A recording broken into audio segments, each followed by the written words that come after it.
बिस्मिल्लाहिर्रहमानिर्रहीम। अल्लाहुम्मा मालिकल मुल्क तुअतिल मुल्क मन तशा व तंज़िउल मुल्क मिम्मन तशा व तुइस्सु मन तशा व तुज़िल्लु मन तशा बियदिकल खैर इन्नका अला कुल्लि शैइन कदीर। सदक़ल्लाहु मौलाना अज़ीम व सदक़ रसूलुहुन नबीयुल करीम। डियर फेलोज, आज हम जिस अहम टॉपिक पर डिस्कशन करने जा रहे हैं वो है एनओसी यानी no objection certificate.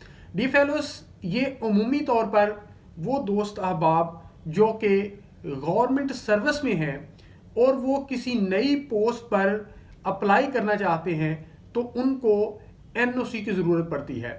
Dear fellows, इससे मुतल्लिका जिन मामलात का उनको सामना करना पड़ता है आज की इस लेक्चर में हम उसको एड्रेस करने की कोशिश करेंगे।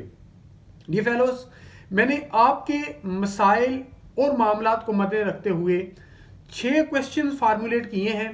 पहले मैं आपके सामने जो मुमकिन क्वेरीज बन सकती हैं आपकी तरफ से उनको विजुअलाइज करके फार्मूलेट किया है, पहले वो मैं आपके सामने रखता हूं, फिर उनका आंसर हम मुतल्लिका लॉ की रोशनी में और सुपीरियर कोर्ट्स की जजमेंट की रोशनी में लेंगे।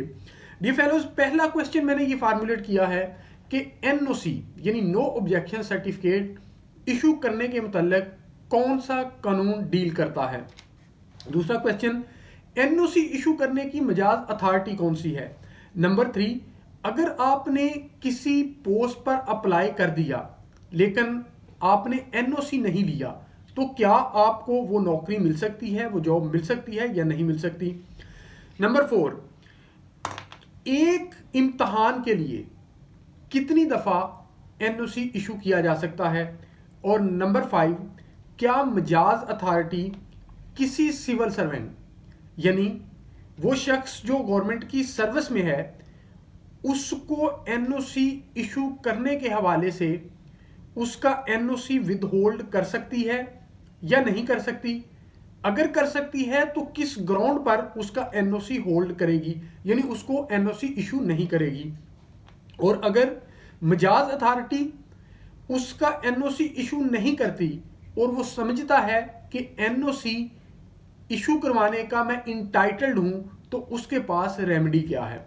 डियर फेलोज, अगर सबसे पहले हम बात करें कि कौन सा लॉ डील करता है, मैं प्रोविंस ऑफ पंजाब की बात कर रहा हूं, तो प्रोविंस ऑफ पंजाब में इस पर जो लॉ मेकिंग हुई है या इसके साथ जो लॉ डील करता है वो है the Punjab civil services applications for post rules 1987। Dear fellows, अब दूसरा क्वेश्चन ये था कि एनओसी इशू करने की मजाज अथॉरिटी कौन सी है। इसी लॉ के अंदर कंपिटेंट अथॉरिटी कहा गया कि मजाज अथॉरिटी है जो कि एनओसी इशू करेगी। अब अगला क्वेश्चन ये है कि कंपिटेंट अथॉरिटी कौन सी है। इस लॉ के अंदर बताया गया कि competent authority means the appointing authority or the officer authorized in that behalf, meaning thereby जिस लॉ के तहत किसी सिविल सर्वेंट की अपॉइंटमेंट हो रही है उस लॉ के अंदर ये लिखा होता है कि इसकी अपॉइंटिंग अथॉरिटी कौन सी है। तो जो अपॉइंटिंग अथॉरिटी होगी वही उसकी कंपिटेंट अथॉरिटी होगी उस एनओसी को जारी करने की। डियर फेलोज, अब तीसरा क्वेश्चन था हमारा कि क्या एनओसी के बगैर आपको कोई नौकरी मिल सकती है। तो इससे मुतल्लिक इस कानून के अंदर बड़ा कैटेगोरिकली ये लिखा हुआ है कि नो सिविल सर्वेंट, इसका जो रूल 4 है वो ये कहता है no civil servant shall be eligible for appointment to any service of the province in connection with the affairs of the province other than the service or the post to which he is for the time being appointed unless he applies with the permission in writing of the competent authority, meaning thereby कि कोई भी शख्स किसी दूसरी post के लिए eligible ही नहीं समझा जाएगा अगर उसको कंपिटेंट अथॉरिटी ने एनओसी इशू नहीं किया। डियर फेलोज, चौथा क्वेश्चन ये था कि एक इम्तहान के लिए पूरी सर्विस के अंदर कितनी दफा एनओसी इशू की जा सकती है। डियर फेलोज, इस लॉ के अंदर ये लिखा हुआ है कि एक इम्तहान के लिए पूरी सर्विस के अंदर 3 दफा एनओसी इशू किया जा सकता है, लेकिन इससे पहले उसे ये बताना होगा कॉम्पिटेंट अथॉरिटी को कि वो एलिजिबल है for the post for which he is applying to the competent authority to get the NOC issued. Dear fellows, 5वें नंबर पर ये क्वेश्चन बड़ा मटेरियल है और आप सब ये जानना चाह रहे होंगे कि इस क्वेश्चन का आंसर क्या है। ये क्वेश्चन है, क्या मजाज अथॉरिटी किसी सिविल सर्वेंट की एनओसी को रोक सकती है? अगर रोक सकती है तो किस ग्राउंड पर? डी फेलोज, इसका आंसर करने के लिए मैं दो चीजें आपके सामने रखूंगा। एक, इस लॉ के अंदर जो रूल 4 है वो इसके साथ डील करता है, रूल 4(2), और एक और लैंडमार्क जजमेंट जो ऑनरेबल लाहौर हाईकोर्ट लाहौर की है और ये रिपोर्ट हुई है 2017 PLC CS page 21, 20 and 21। Dear fellows, जब हम रूल 4(2) को देखते हैं तो रूल 2(4) और उसके साथ एक एक्सप्लेनेशन दी गई है। इस रूल की बड़ी खूबसूरत इंटरप्रिटेशन इस जजमेंट के अंदर दी गई और इस जजमेंट के जो फैक्ट्स थे वो मैं आपके सामने रखता हूं ताकि सारी पिक्चर जो है वो वाजे होकर आपके सामने आ जाए।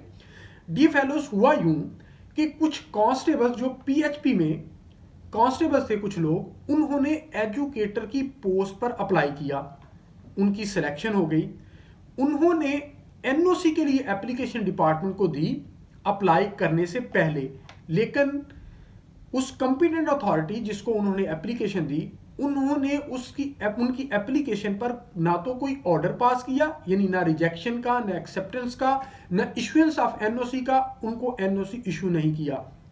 जब उनकी सिलेक्शन हो गई, they tendered resignation to the competent authority and meanwhile he वो हाई कोर्ट में भी चले गए। अब हाई कोर्ट में इस स्टेज पर एक तरफ वो अगली जॉब के लिए जा रहे हैं और इस तरफ से क्विट करके या NOC उनको मिले या उनके रेजिग्नेशन जो है वो एक्सेप्ट हो, इनमें से एक सूरत होगी तो उनको अगली जॉब जो है वो मिल सकेगी। डियर फेलोज, अब इस जजमेंट के अंदर जब वो पिटिशनर्स आए तो उन्होंने एजिटेट ये किया कि जनाब जो रूल 4 का सब रूल 2 है उसके तहत जो कॉम्पिटेंट अथॉरिटी है that is duty bound to forward the application for the issuance of no objection certificate, meaning thereby कि NOC competent authority ने हर सूरत देना है। On the other hand, जो एडिशनल एडवोकेट जनरल साहब थे उन्होंने ये एजिटेट किया कि रूल 4 का सब रूल 2 ये कहता है कि कॉम्पिटेंट अथॉरिटी की ये डिस्क्रेशन है। मैं आपके सामने वो एक्सप्लेनेशन रीड आउट करता हूं कि the appointing authority may withhold permission to apply if for reasons to be recorded in writing such permission is considered to be against public interest। तो एडिशनल एडवोकेट जनरल साहब ने अदालत के सामने ये चीज एजिटेट की कि रूल 4 का सब रूल 2 कॉम्पिटेंट अथॉरिटी को इंपावर करता है, ऑथोराइज करता है कि वो किसी की NOC विद होल्ड कर सकते हैं the public interest. Dear fellows, जब उनसे एडिशनल एडवोकेट जनरल साहब से अदालत ने ये क्वेश्चन पूछा कि इसमें पब्लिक इंटरेस्ट क्या है, तो उन्होंने कहा कि एजुकेटर की पोस्ट जो है वो कॉन्ट्रेक्चुअल बेस पे है, ये लोग वहां पे चले जाते हैं और फिर वापस आते हैं, तो जो डिपार्टमेंट है उनको वापस फिर इनको रिटेन करना पड़ता है, लेना पड़ता है। तो इस सूरत में पब्लिक इंटरेस्ट के खिलाफ ये है कि ये एक डिसिप्लिन फोर्स है। डिसिप्लिन फोर्स जो है वो ज्यादा देर तक अपनी सीट्स वेकेंट नहीं रख सकती। क्यों? इसलिए कि ये लियन का हक लेकर जाएंगे और वापस ये आ सकते हैं क्योंकि इनकी जॉब जो है वो कॉन्ट्रैक्ट बेस है। डियर फेलोज, ये फर्रुख इरफान खान साहब जो जस्टिस थे, उन्होंने ये दोनों तरफ के आर्गुमेंट सुने। आर्गुमेंट सुनने के बाद उन्होंने अपनी जजमेंट के अंदर जो बात कही वो बड़ी इंटरेस्टिंग बात है और आप तमाम लोगों को यकीनी तौर पे प्रैक्टिकल लाइफ में काम आएगी। डी फेलोज, जज साहब ने अपनी फाइंडिंग में ये बात कही कि एडिशनल एडवोकेट जनरल साहब ने जब ये चीज एजिटेट की एक्सप्लेनेशन तो उसके अंदर लफ्ज मे का इस्तेमाल किया है, जबकि जो रूल है 4 उसके अंदर ये लिखा हुआ है कि अगर कोई सिविल सर्वेंट एप्लीकेशन देता है otherwise he is eligible for the said post जिसके लिए वो एनओसी लेना चाहता है, तो हर सूरत में शेल का लफ्ज इस्तेमाल हुआ है कि कंपिटेंट अथॉरिटी फॉरवर्ड करेगी। लेकिन एक्सप्लेनेशन में मे का चूंकि लफ्ज इस्तेमाल हुआ है, इससे डिनाई नहीं किया जा सकता कि कंपिटेंट अथॉरिटी की ये डिस्क्रेशन है कि वो विद होल्ड कर सकती है, लेकिन विद होल्ड वो कैप्रिशियसली, विम्सिकली नहीं करेगी। ये बड़ी खूबसूरत वर्डिंग है जो कि अदालत ने यूज की, ने कहा no doubt by virtue of the said explanation the competent authority is vested with power to exercise its discretion in this regard, but such discretion must be exercised reasonably, judiciously, honestly, objectively and in the public interest. Dear fellows, इससे आगे फिर एक और judgement का हवाला देते हुए अदालत ने यह कहा कि no one could be allowed irrespective of the fact who is who to act in an arbitrary, fanciful and whimsical manner and they had got to be judicious, fair and just in taking such decision. अदालत ने यह कहा कि अगर उन्होंने इसको with hold करना है तो वो इस पे प्रॉपर ऑर्डर पास करेगी, कंपिटेंट अथॉरिटी उसको रीजन आउट देगी कि क्यों इसकी एनओसी को रोका जा रहा है, और वो ग्राउंड्स लिखेगी कि वो कौन सी ग्राउंड्स हैं जिनकी बुनियाद पर कंपिटेंट अथॉरिटी ये समझ रही है कि एनओसी इशू करना पब्लिक इंटरेस्ट के अगेंस्ट है। डियर फेलोज, अब इसके अंदर अदालत ने फाइनली ये कहा कि कंपिटेंट अथॉरिटी को ऑर्डर पास करना चाहिए था, क्योंकि इन्होंने विद होल्ड किए रखा, तो अगर ये ऑर्डर पास करती तो उसके अगेंस्ट वो कोई रेमेडी अवेल कर सकते। भले इन्होंने रेजिग्नेशन दे दिए हैं, लेकिन इसके बावजूद उनका ये हक है कि उनको एनओसी इशू रेट्रोस्पेक्टिवली इशू किया जाता। अब फाइनली जो अदालत ने बड़े खूबसूरत अल्फाज इस्तेमाल किए इस हवाले से, इस राइट के हवाले से, अदालत ने कहा even otherwise every person has equal right to progress in life by availing better opportunities, and the same cannot be restricted without any justifiable reasons। तो डियर फेलोज, इस जजमेंट को पढ़ने के बाद हमें ये बात समझ आई कि एनओसी यानी अप्लाई करना for another post, to excel, to groom, to grow और आगे बढ़ना, ये टू फ्लरिश, ये फंडामेंटल राइट है हर सिटीजन ऑफ द स्टेट का।